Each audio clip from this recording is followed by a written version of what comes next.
the hottest trends shaping the future of finance in the UAE, green banking. From towering skyscrapers to sprawling solar farms, the UAE is blending its economic ambition with a bold push for sustainability. But what does this mean for banks? How are they financing a greener future? And what rules are driving this shift? In this video, we'll unpack the ESG, environmental, social, and governance regulations you need to know, explore how banks are stepping up, and spotlight the rise of green bonds in the UAE. Let's get started. So, what exactly is green banking? At its core, it's about financial institutions, like banks and insurers, using their money and influence to support environmentally friendly projects. Think renewable energy, clean water systems, or even sustainable real estate. In the UAE, this isn't just a trend, it's becoming a cornerstone of how the financial sector operates. Why? Because the UAE has big goals. The Energy Strategy 2050 aims for 50% clean energy by mid-century, and initiatives like Dubai's Net Zero by 2050 are pushing every industry to go green. Banks are right at the heart of this transformation. But it's not just about goodwill. There's a growing set of rules, ESG regulations, that's making green banking a must-do, not a nice-to-have. ESG stands for Environmental, Social, and Governance, and it's a framework that measures how businesses, including banks, impact the planet, people, and their own operations. Let's break it down.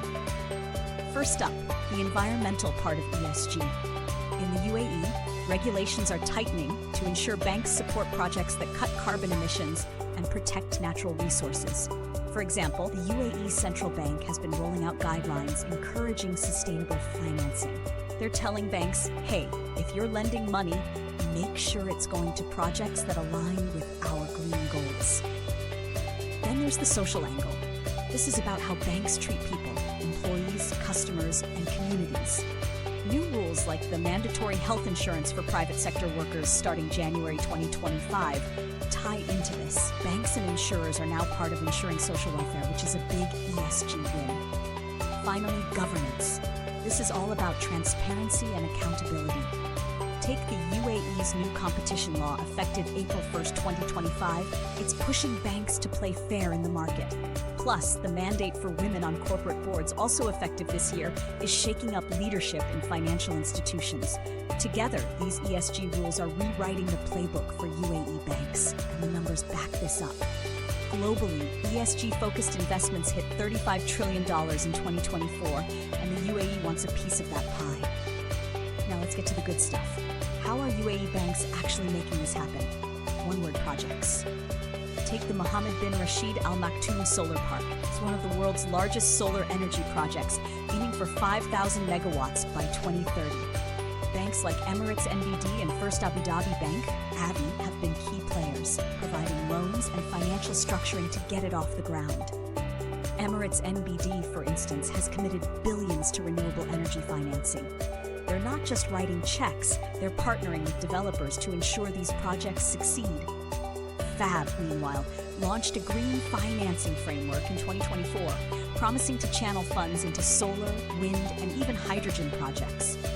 But it's not just energy. Banks are also funding sustainable real estate, like Masdar City in Abu Dhabi, a model for low-carbon urban living. And then there's water. The UAE's desalination projects, which make seawater drinkable, are getting a boost from financial institutions prioritizing sustainability. And here's the kicker. These projects aren't just good for the planet, they're good for business. A 2024 report showed UAE banks financing green projects saw a 15% uptick in investor interest. Sustainability sells. Okay, let's talk green bonds, the rock stars of green banking. A green bond is basically a loan that banks or companies issue to fund eco-friendly projects. The twist? Investors know their money is going straight to sustainability. In the UAE, green bonds are taking off. In 2023, the UAE issued its first federal green bond worth $1.5 billion, tied to clean energy and transport projects. Since then, banks like Abu Dhabi Commercial Bank, ADCB, and Dubai Islamic Bank have jumped in. ADCB issued a $500 million green bond in 2024, and it was oversubscribed, meaning investors couldn't get enough of it. Why the hype? Green bonds offer decent returns, around 3 to 4% annually, while letting investors feel good about their impact. Plus, They align with UAE regulations pushing for transparency in how funds are used. It's a perfect match. And with global events like COP28 putting the UAE in the spotlight, green bonds are a way to say we're not just talking the talk, we're walking the walk. By 2025, experts predict the UAE's green bond market could hit $5 billion annually. But it's not all smooth sailing. Green banking comes with challenges. For one, it's expensive. Financing a solar farm isn't cheap, and banks need to balance risk. There's also the skills gap. Training staff to understand ESG and green finance takes time. And let's not forget enforcement. The UAE's regulators are still fine-tuning how to hold banks accountable. Looking ahead, the UAE's green banking journey is just beginning. By 2030, we could see banks fully integrating ESG into every loan and investment. And by 2050, picture a financial sector where sustainability isn't an option, it's the default. That's a wrap on green banking in the UAE. From ESG regulations to solar-powered projects and the rise of green bonds, the financial sector here is going green in a big way. What do you think? Will green banking shape the UAE's future? Drop your thoughts in the comments below. If you enjoyed this deep dive, hit that like button, subscribe to channel name, and ring the bell for more videos on finance, sustainability, and everything UAE. Thanks for watching, and we'll see you in the next one.